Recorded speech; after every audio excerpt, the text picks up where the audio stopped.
fit any asese ni din and your friend say mechanic na prophet kumichacha ma sesa me YouTube no ba bia me hwe bia ma change afro and maba too much GH hwe na prophet kumichacha me so me hwe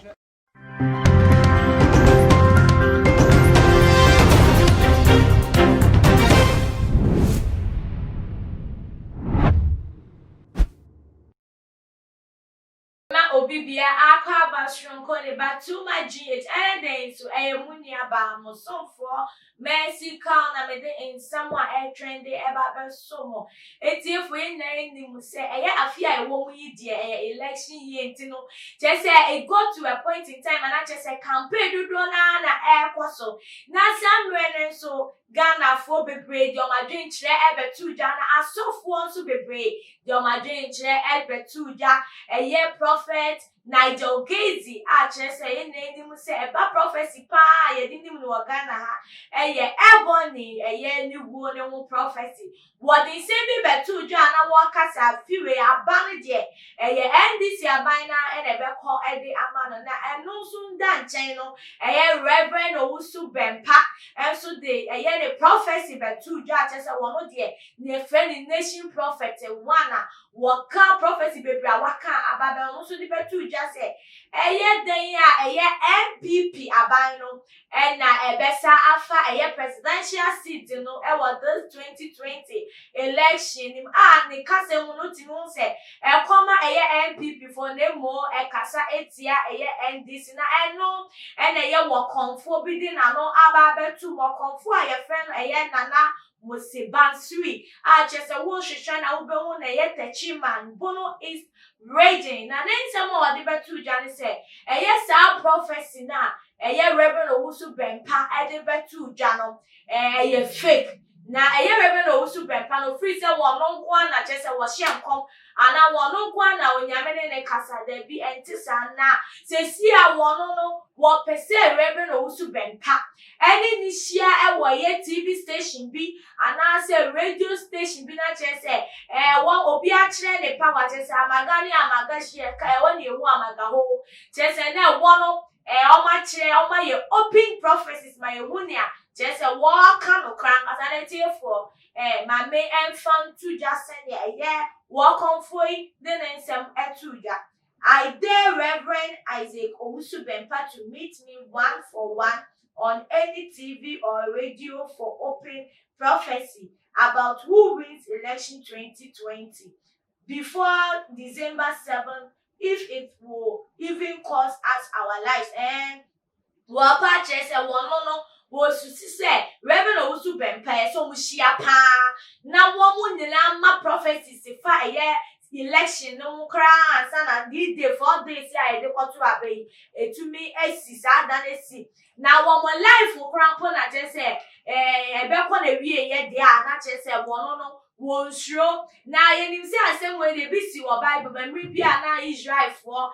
wo mo pese wo mu nyame ko a odi mu nyame ko esi ye so mo no Elijah bo mo dia frɛ ye bala makonfo ni na se wo bia me kire ne manpower na wo no ye na ye hu ni a ekosi ye otimi ye kusu se sam ye mami o konfo yi ti for some fan che o konfo yi sa na wo pese enyoma na ni edane ti se no na ye nti ese nia wo si to ane nsem so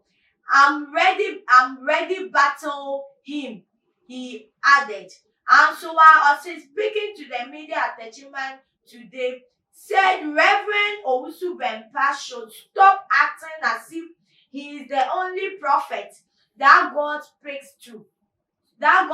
to him about election-related issues in the country. His prophecy about this year election will fail as that of US. He will be disgraced for the second time in same year about election. I have twice in this year prophesied victory and called for my ban from Ghana if it fails, and I still stand by it. Therefore, wo konfoi say ya na what can we say? Reverend Owusu Bempa no enimu begu ase pa because ono wo konfo no wa prophesied 2 times about the victory of NDC party party no enti we ya wono so edi MPP echi de ya wo professor fa MPP mono na nimu begu ase se na ye dancing them ekoba se USA abontin so prof or the prophecy betu ja che se prophecy no enya amba so no sa na wo susu se nimu gu ase no beto no for the second time was election ya ye ba ababetu na wo kan nsem bi so se there be o wono no what they are two just say kopa say ni prophecy ya fa NDC amanokuo ne ho a che se former president Sudan no John Dramani Mahama no sa amanokuo na ya womo besa fa election na eno enfeli na wakanto no se feli nko ade a womo bane no free che se meaning se o manga na mu se ne bro no a wote so no na woka wasemo na ni nature sa kire se waka no de waka na once sana no na etiefo wo hwe senya nation prophet Reverend Owusu Bempa the prophecy aba betuja na ni mu se the prophecies de dodo na aba besenko na wo hwe wo konfo na musi bansiri wonu so eni abre ne mu esan se wo si wonu wa hye onu so de the prophecy aba betuja che se one ma victory NDC for victory 2 times na was to say ye dan ya no na ebeba besen no so no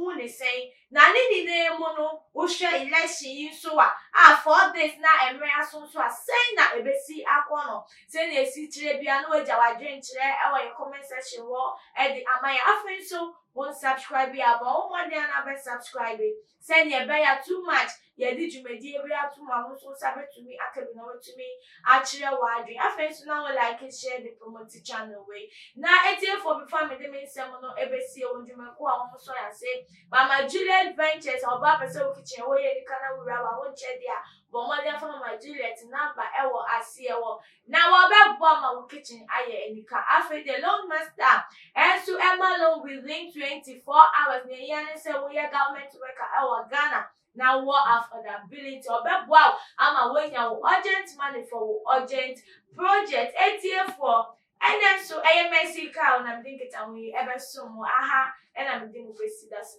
your best sign is share my car.